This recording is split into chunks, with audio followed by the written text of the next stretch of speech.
สถานีวิทยุกระจายเสียงแห่งประเทศไทยจังหวัดเชียงใหม่ AM 1476 กิโลเฮิรตซ์สถานีวิทยุภาคภาษาชาติพันธุ์แห่งเดียวในประเทศไทยที่มีความทันสมัยเชื่อถือได้สร้างอัตลักษณ์กลุ่มชาติพันธุ์สู่สากล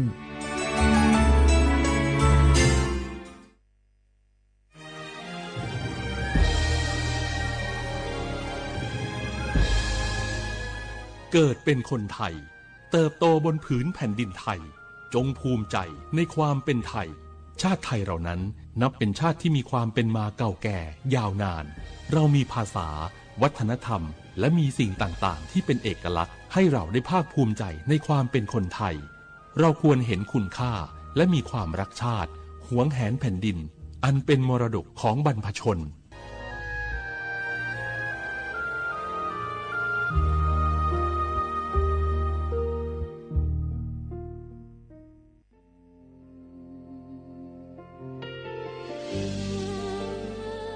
พระเสด็จสู่แดนสวงไทยทั้งปวงน้อมสำนึกในพระมหากรุณาธิคุณตราบนิรันดร์ข้าพระพุทธเจ้าข้าราชการและเจ้าหน้าที่สถานีวิทยุกระจายเสียงแห่งประเทศไทยจังหวัดเชียงใหม่กรมประชาสัมพันธ์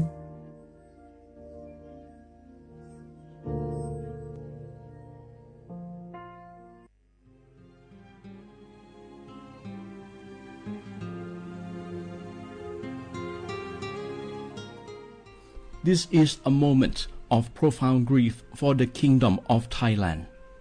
We, the collective voices of Radio Thailand Chiang Mai, join the Thai nation in mourning the passing of our beloved Queen Martha, Her Majesty Queen Sirikit. Her life was a testament to the unwavering service, grace, and deep love for the Thai people.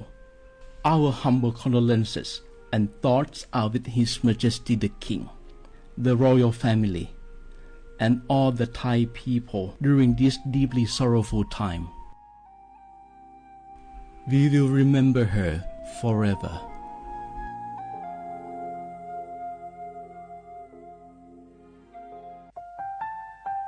วานูลิซูชีแท้มีคนแนวจามา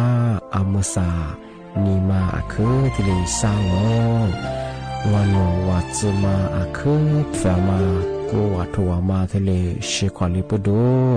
แท้มีคนแนวจามาวานูลิซูชิจาควาซาโวอามาคือตาโคเลเลที่ลินีมาจาจานีมาที่ลิซาจางง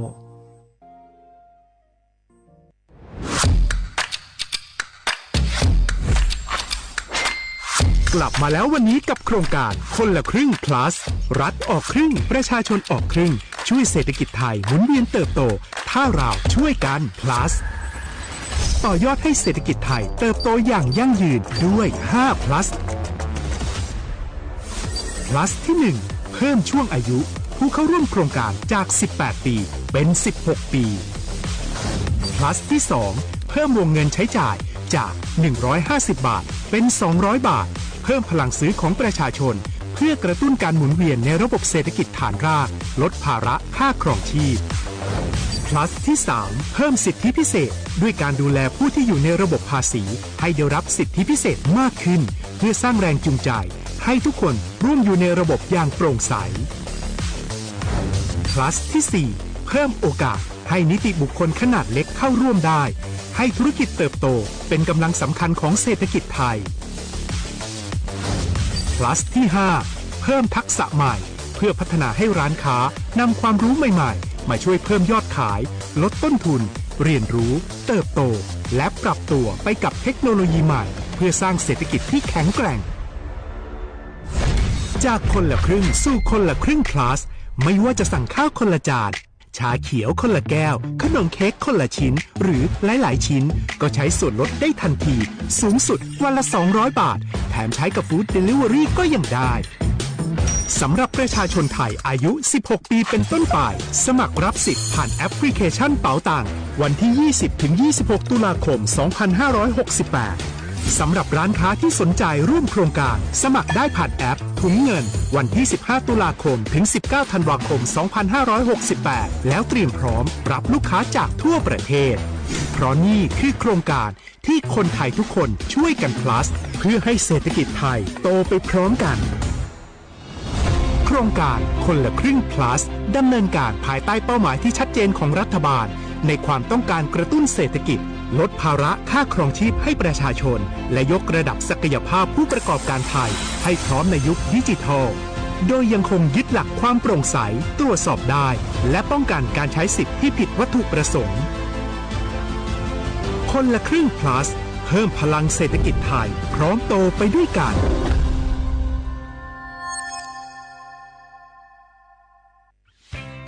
เส้นทางสายหมอกที่สวยที่สุดในเมืองแพร่กำลังรอทุกคนไปวิ่งด้วยกันครับทุกก้าวของคุณคือพลังของลมหายใจ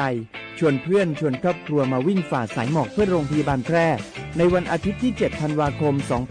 2568 บริเวณลานกิจกรรมหลังวัดพระธาตุช่อแฮมาร่วมกันส่งต่อพลังแห่งความดีเพราะทุกก้าวของคุณช่วยต่อชีวิตให้กับผู้ป่วยในโรงพยาบาลแพร่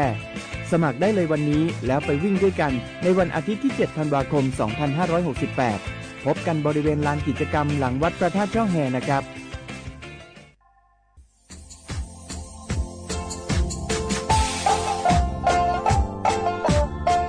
นารัฐมาปีมาสุจิชมงมัญญาคณะรัฐมนตรีไงมีมติยากกว่าอยู่หัวระมงเมื่อเหียกุลาซือหาหนีซือกุยังไงยึดโคอยู่ตรงนี้โฉดซือฉีกว่าอย่าไประมังเมื่อแก้ไขปัญหาไงสถานะอาทิตย์สัญชาติไงเอาท่านเป็นคนแน่ว่าจะส่วนไงอธิบายที่ยากกฎหมายถือว่าไประมังเมื่อไงมาตราที่17ไงแห่งพระราชบัญญัติคนเข้าเมืองไงพอสองงมันอยากให้คุณอยากให้หนีตัวอยากหนีซึหนีกวางกันเท่าวัวถ้ามีคนเนี่ยว่าดูแลโซอาทิตย์นี้คือมันจะจางงเป็นยังไงอาทิตย์นี้วัวมีทะเบียนประวัติเธอถูกต้องอยู่ไงอาทิตย์บ้าวัวสามารถยื่นขอสถานะไงคนต่างด้าวเข้าเมืองโดยชอบด้วยกฎหมายที่ดียินหน้าบุตรงาอาทิตย์ทยากฎหมายถือว่าบรรดามันเป็นไงมาตราที่7 ทวีไงแห่งพระราชบัญญัติไงสัญชาติยึดขวงไปเฮอพศยังไง2508ไงเอาถ้ามีคนว่าเฮตาซุงโงไม่ยังไงอาทิตย์เฮอาบามันก็จะเฮอามาไงเอาว่าอยู่ในทะเบียนประวัติบุคคลไงอาจจะบอกว่าไม่มีสถานะทางทะเบียนมาจุบเฮสามารถยื่นขอสัญชาติไทยที่กรุงเทพมหานครไงยื่นที่สำนักบริหารการทะเบียนโครงการปกครองอธิบายเราส่วนต่างจังหวัดจะสุบเฮว่ายื่นต่อในอำเภอ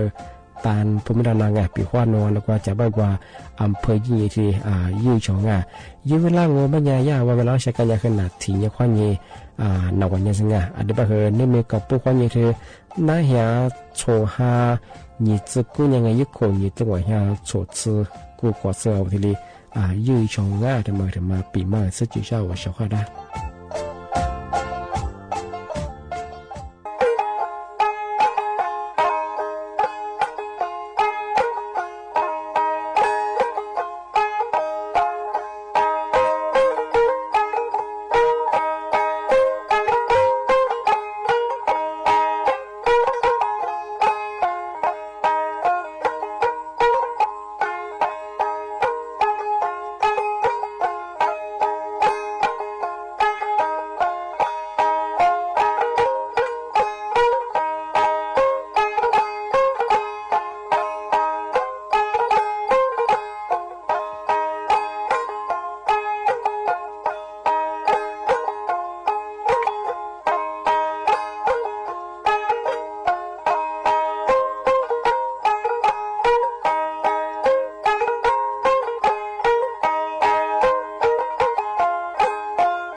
เสียขวาบุแลขวาขว้างอ่ะอมสาเอา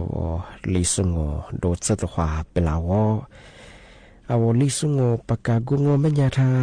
จิ้มหมายงาสถานีวิทยุกระจายเสียงแห่งประเทศไทยจังหวัดเชียงใหม่ว่าโดจะในแนบไปเหตุโฉมมุขวานีเจโมติขวาโดที่โมลองมัญญานีมุขวานีสามโมติขวาด้วยที่ยมันเยขวาโดจะนาที่เยขวาเยนาเยสงา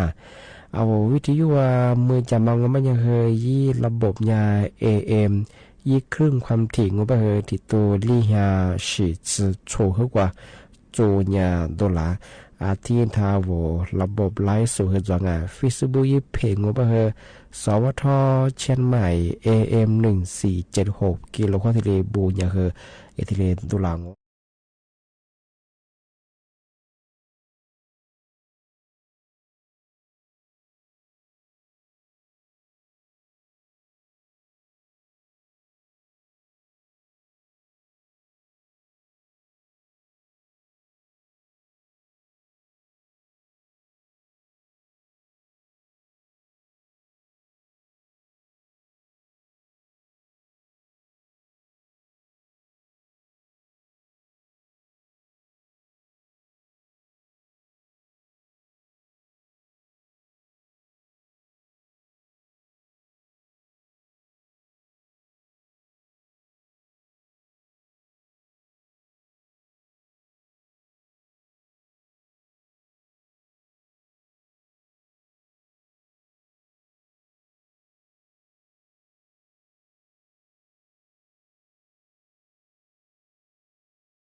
消化我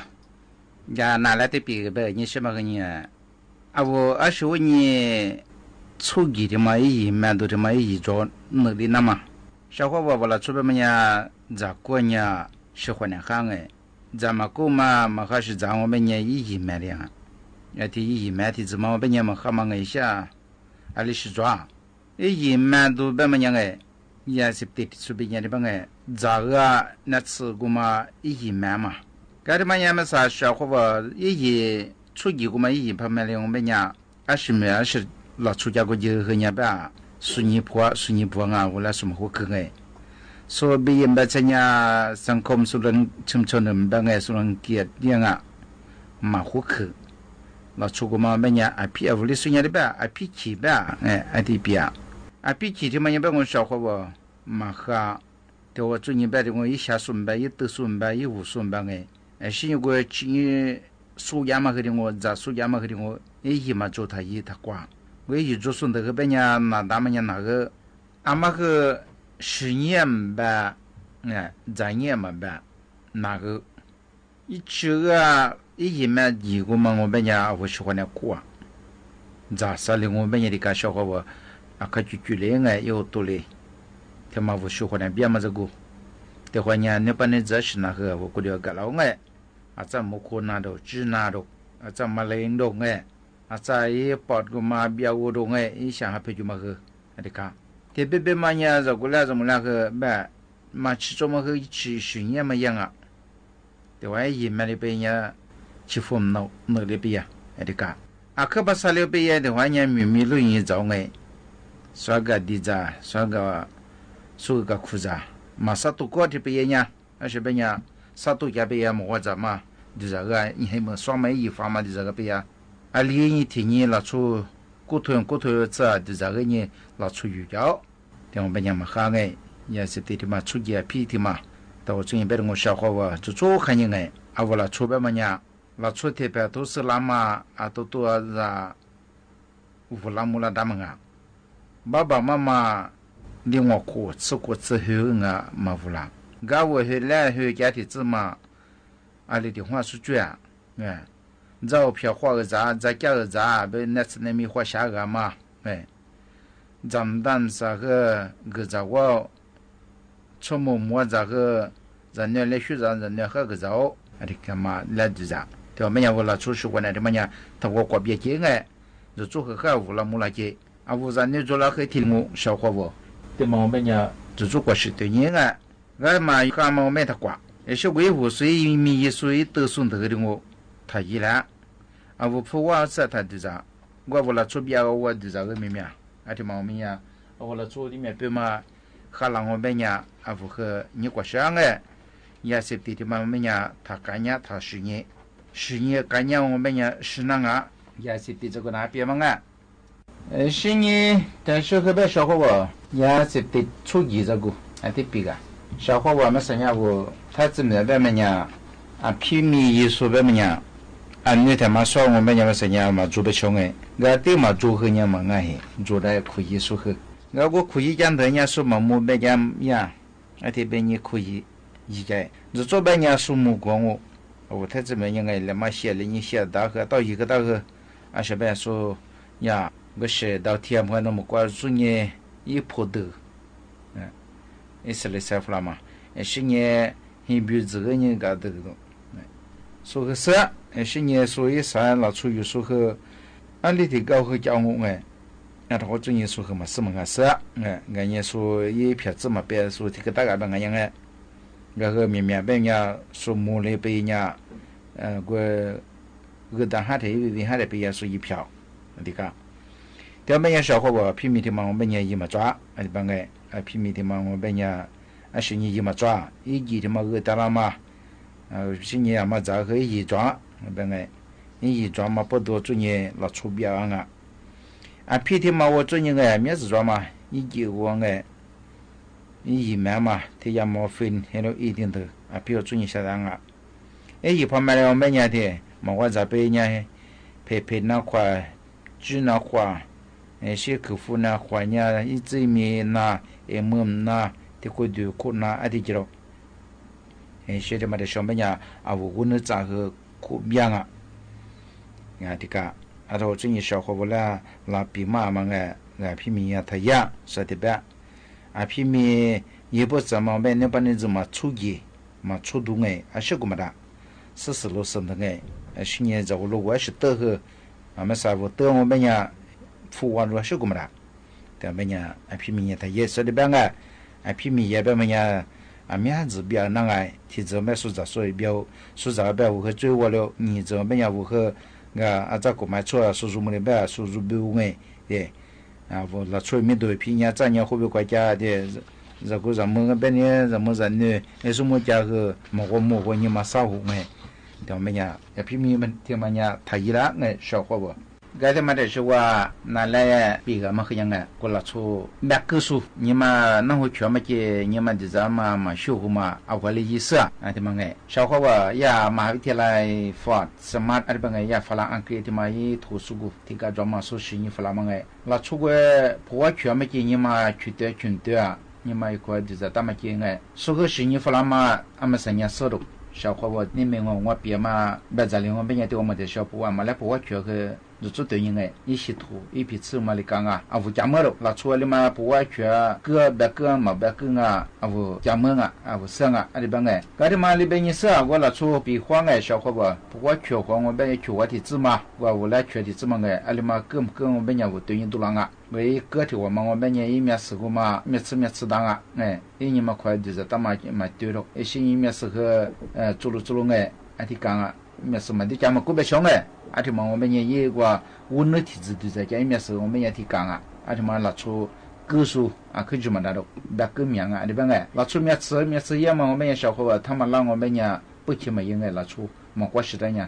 拿出过什么体质，嘛过时个也里台个提打嘛，我们也提嘛也别么拿，那个里台个提嘛打个，我不觉得字嘛里提打我们也不会去和别个提字嘛提打我们也，啊个嘛也可以嘛那个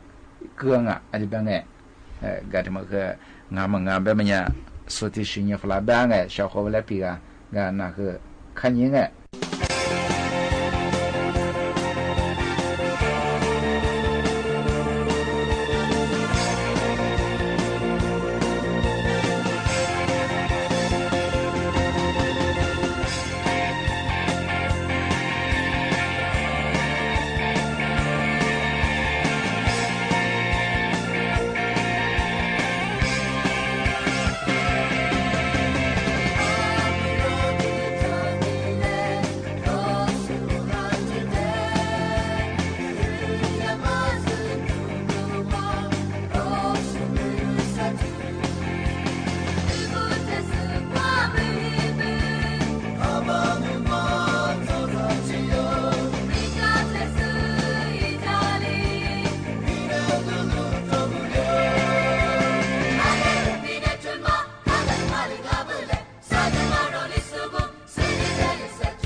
ที่มาแต่是我和小伙伴俩ที่จะปีก小伙伴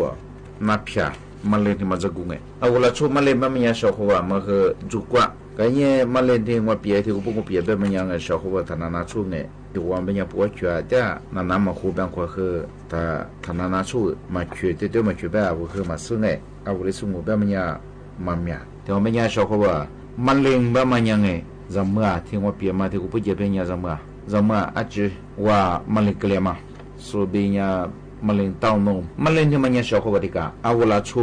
一口你自苦个不得也被人家默默来的嘛个里光啊个人个来被人家的个小伙伴มาเล่นพัก个来天我们呀เอา住生我们呀เอา不下那个那个人我可啥嘞你一想我们呀下多么多下个么么而且他被人家好像身体这种个小伙伴我个มาเล่นที่เต้านมที่มัน我们呀ที่我们呀里เอามา个来天呀里是那个小伙伴我阿夫过的我哎，比花什么啊？没上哎，阿说阿妈过的阿过年，是你这个什么本呀？什么个这个什么呀？你是了从呀？个出把过年和当，俺年明明白呀嘛过的阿妈过的阿妈过年们这个害怕俺小伙吧？个有个题子阿夫过的那马来他妈装装，那么人哎，比花如果个做装我本人哎，平面都装我本呀我，没吃什么6个人平面都一堆人，个比花我过的。来拍的嘛，那很难看哎，除非你很难看住，我对我记住你拍一拍，而且我们呀，阿我阿妈讲嘛对，阿里提爸妈的话，阿里提爸妈的肉啊，阿妈是几苦着，是吃了6度啦，阿妈是你个阿我9度个嘛，提爸妈提爸妈摸的大，这嘛和你爸我和送啥刀，哎，俺我来拍半年呢，我对我你拍哎，你如你，而且你也不，阿只阿妈个的嘛只对，而且阿我个的。比花来拍的嘛个你吧，只只我多个人哎，你拍，而且你阿我们话个辈子，我们就叫人哎，知道了，而且对你，而且别人家阿我阿知道嘛个一点负担大，说了讲讲，阿拉到我的我，阿拉到我的失去率，那说的嘛负担大，阿我对你么哎，你只嘛我别人小伙伴阿我一大个人，而且你胡说你，比花我一大个人阿我来拍的爸妈。那我咕噜些有年来拍我哎来不要过年天年我来拍的爸妈没呀啊我只我的爸妈俩学你阿拉到我一哭小门哎天我来你三年了来你来妈哎他妈学你啊是咋学你阿拉到我是绿淡大一户话个别他你啊我啥子学那小伙伴啊咋学没呀啊里头是才学么啊可学没呀第一股子那会学么哎个别朋友学我们也做一个国字学问，啊就帮哎，而且怕当我们呀，啊说他到我一哭怕学问我们呀，啊如何送啥到哎，一能我抓我们是么人去喊到对嘛？那些啥子的是小伙伴我过的吃的不一样，啊我过的吃的也别的我来拍他们喝，我的说我哎，舒服你，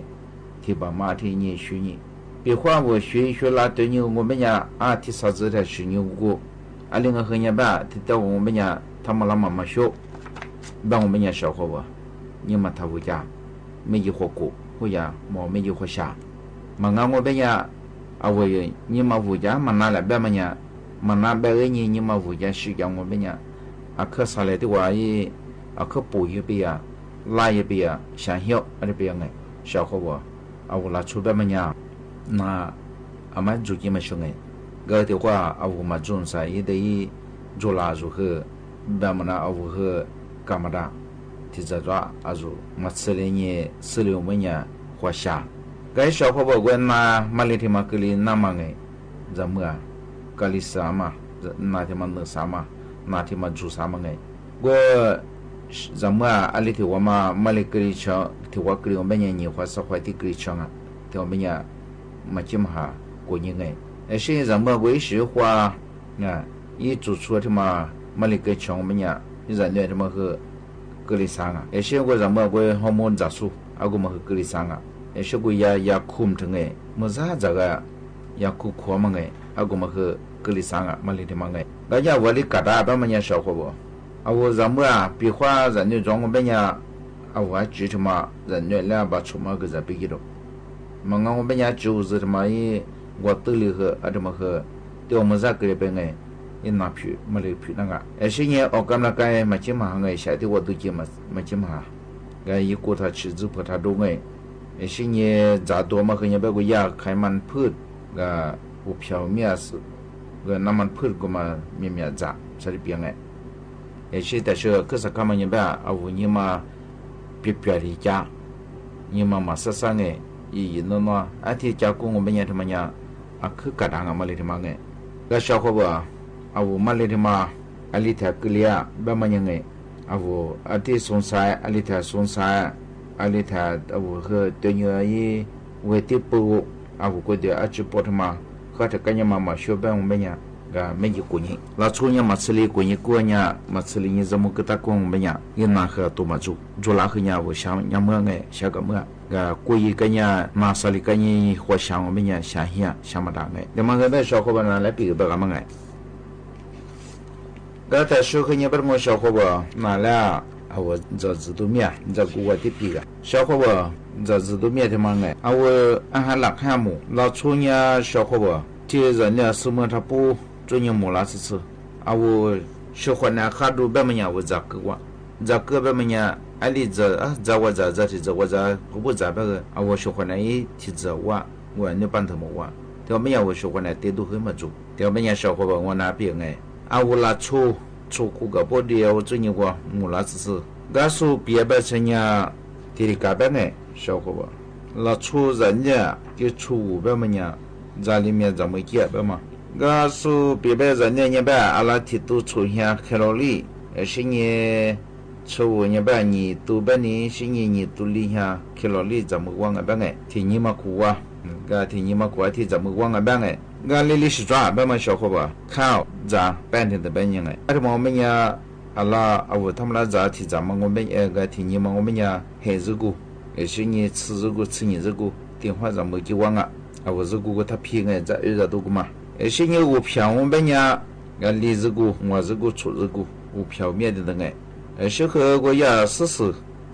百嘛呀，给一到40的嘛，我们呀40另外10哎，怎么给？给40百我们呀40另外10怎么给？这里边哎，给月嘛花这个在小牌百我们呀。出日姑、过日姑、吃日姑怎么给我都听你嘛？些俺家9个百你哥，哎，听我都给。也就我花吃也别天的差不多的我们呀，啊我咱们那天话子，到年，面上里么哈，问题我们样哎，这里边个小伙伴这么个，那你小伙伴老出别么样哎，过去我是回来学别么样，人呢一过出至少过的话嘛我们呀，啊说题都出现卡路里还是用啊。个结果你自我过你出吃苦的话嘛，我们米质上哎，而且嘛我们呀，是别的生呀。阿拉提都出现专业你都卡路里，解决你都卡路里个不得让我们让我出门，一个你自我苦专业我出吃苦别的话嘛，个出门我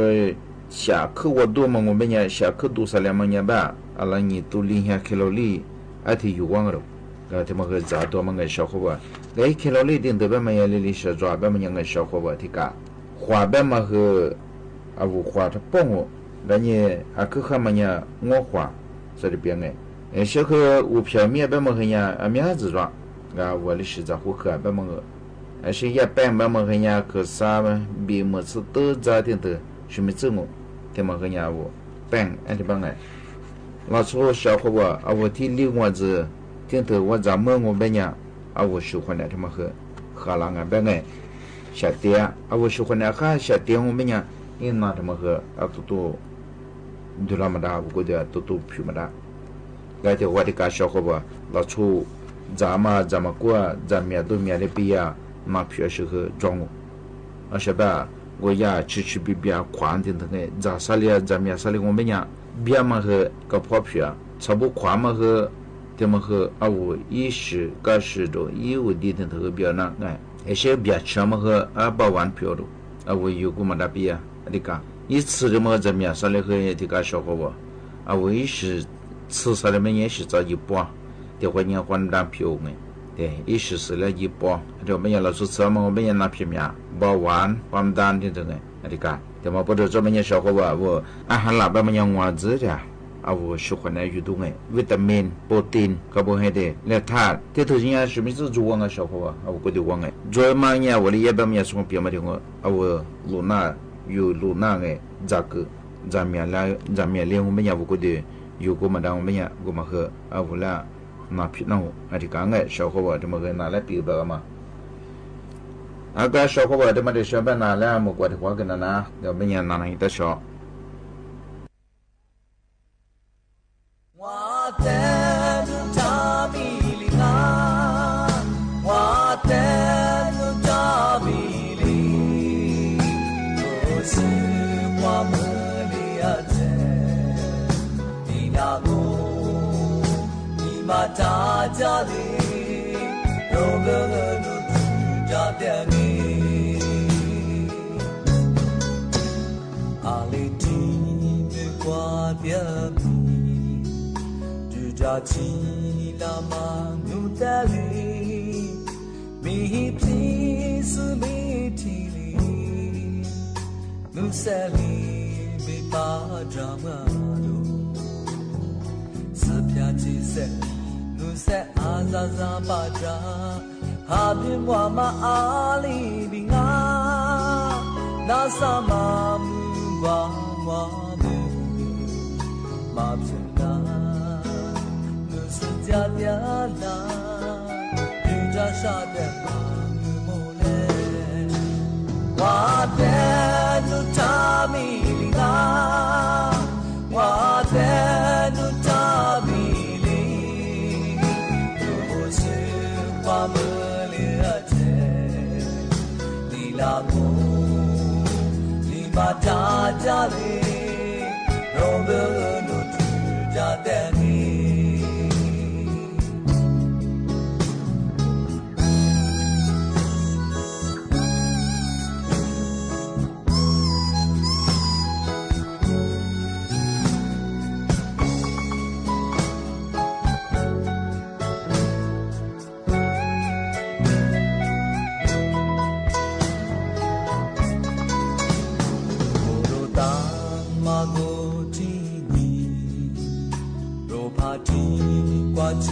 na te lo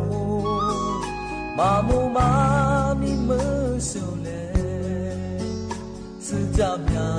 mi ni chi ma da ne mi mi se te mu la nga mi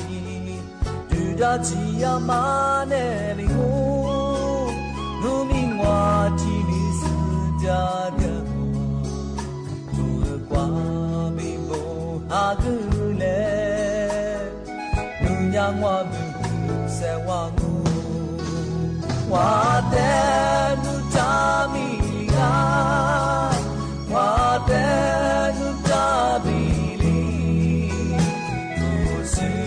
pa mu le a te ni la mu ni ma ta ja le ro ga nu tu ja de ni wa de nu ta mi ga wa de nu ta bi li to se kwa ma li a te ni la mo ni ma ta ja le ro ga nu tu ja de ni wa de nu ta mi ga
ที่นี่สถานีวิทยุกระจายเสียงแห่งประเทศไทยต่อไปเสนอข่าวซึ่งมีหัวข้อข่าวดังนี้พระบาทสมเด็จพระเจ้าอยู่หัวทรงพระกรุณาโปรดเกล้าโปรดกระหม่อมพระราชทานพระฉายาลักษณ์สมเด็จพระนางเจ้าสิริกิติ์พระบรมราชินีนาถพระบรมราชชนนีพันปีหลวงเป็นที่ระลึกแก่ผู้ที่มาลงนามแสดงความอาลัยนายกรัฐมนตรีเข้าร่วมการประชุมผู้นำเขตเศรษฐกิจเอเปกครั้งที่32และการประชุมที่เกี่ยวข้องที่สาธารณรัฐเกาหลีวันสุดท้ายผู้นำจีนพบหารือกับนายกรัฐมนตรีแคนาดาและญี่ปุ่นระหว่างการประชุมสุดยอดผู้นำเอเปกที่เกาหลีใต้เพื่อพัฒนาความสัมพันธ์ระหว่างกันมหกรรมกีฬาเอเชียนยูทเกม 2025 ที่ประเทศบาห์เรนอัญญพัฒน์พิชิตปรีชาศักดิ์คว้าเหรียญทองแบดมินตันหญิงเดี่ยวได้สำเร็จต่อไปเป็นรายละเอียดของข่าวพระบาทสมเด็จพระเจ้าอยู่หัวและสมเด็จพระนางเจ้าพระบรมราชินีทรงบำเพ็ญพระราชกุศลสัตมวาลถวายพระบรมศพสมเด็จพระนางเจ้าสิริกิติ์พระบรมราชินีนาถพระบรมราชชนนีพันปีหลวงวันนี้เวลา 10:20 นาทีพระบาทสมเด็จพระเจ้าอยู่หัวและสมเด็จพระนางเจ้าพระบรมราชินีเสด็จพระราชดำเนินโดยรถยนต์พระที่นั่งจากพระที่นั่งอัมพรสถานพระราชวังดุสิตไปทรงบำเพ็ญพระราชกุศลสัตมวาลถวายพระบรมศพสมเด็จพระนางเจ้าสิริกิติ์พระบรมราชินีนาถพระบรมราชชนนีพันปีหลวงณพระที่นั่งดุสิตมหาปราสาทพระบรมมหาราชวังในโอกาสนี้สมเด็จพระเจ้าลูกยาเธอเจ้าฟ้าทีปังกรรัศมีโชติมหาวชิโรตมังกูลสิริวิบูลราชกุมารและเจ้าคุณพระสินีนาถพิราชกัลยาณีโดยเสด็จในการนี้ด้วยในการนี้สมเด็จพระกนิษฐาธิราชเจ้ากรมสมเด็จพระเทพรัตนราชสุดาเจ้าฟ้ามหาจักรีสิรินธรมหาวชิราลงกรณ์วรราชภักดีสิริกิจการิณีพีริยพัฒน์รัฐสีมาคุณากรปิยชาติสยามบรมราชกุมารี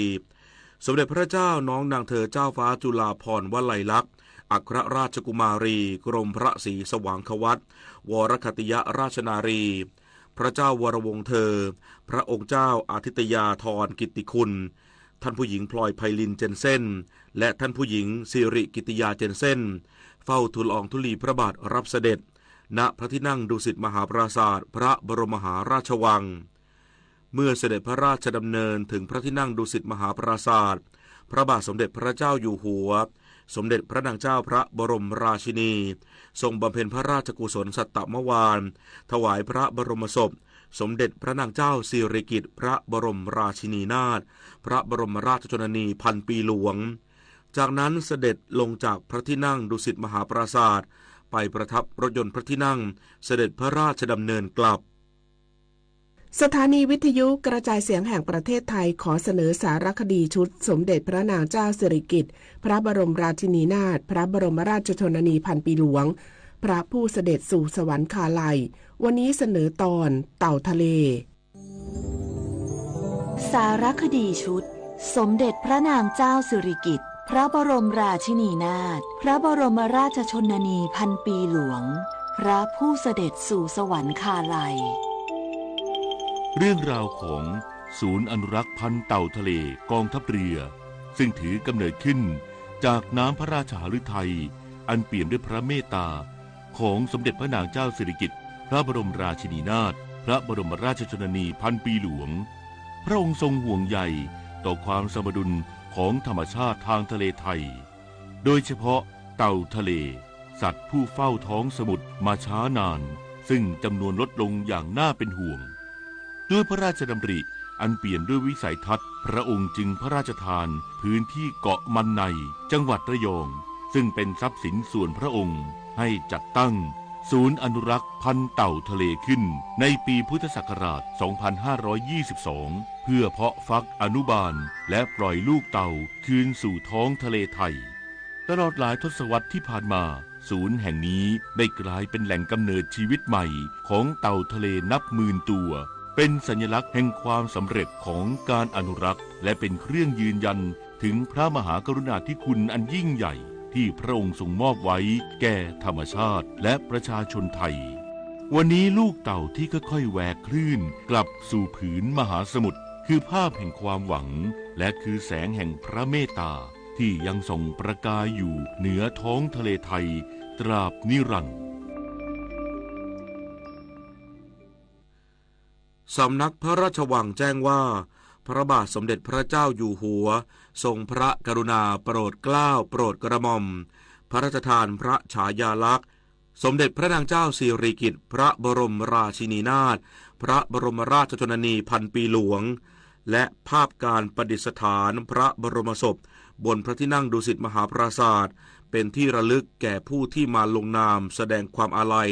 ที่ศาลาสหไทยสมาคมทุกคนวันนี้สถานีวิทยุกระจายเสียงแห่งประเทศไทย FM 92.5 เมกะเฮิรตซ์และ AM 819 891 กิโลเฮิรตซ์จะเป็นแม่ข่ายให้สถานีวิทยุกระจายเสียงแห่งประเทศไทยในภูมิภาคของกรมประชาสัมพันธ์ร่วมถ่ายทอดเสียงในโอกาสที่พระบาทสมเด็จพระเจ้าอยู่หัวเสด็จพระราชดำเนินไปทรงบำเพ็ญพระราชกุศลพระพิธีธรรมสวดพระอภิธรรมพระบรมศพสมเด็จพระนางเจ้าสิริกิติ์พระบรมราชินีนาถพระบรมราชชนนีพันปีหลวงณพระที่นั่งดุสิตมหาปราสาทในพระบรมมหาราชวังตั้งแต่เวลา 18:50 น.เป็นต้นไปจนจบพิธีกรุงเทพมหานครปรับแผนรองรับประชาชนเข้าถวายสักการะพระบรมศพเบื้องหน้าพระฉายาลักษณ์สมเด็จพระนางเจ้าสิริกิติ์พระบรมราชินีนาถพระบรมราชชนนีพันปีหลวงพร้อมดูแลความเรียบร้อยด้านสุขอนามัยและสิ่งแวดล้อมที่บริเวณสนามหลวงนายไทยวุฒิขันแก้วรองปลัดกรุงเทพมหานครเป็นประธานการประชุมมอบหมายภารกิจเพิ่มเติมในการดำเนินงานด้านสุขอนามัยและสิ่งแวดล้อมบริเวณพื้นที่สนามหลวงซึ่งเป็นจุดพักคอยสำหรับประชาชนที่จะเข้าถวายสักการะพระบรม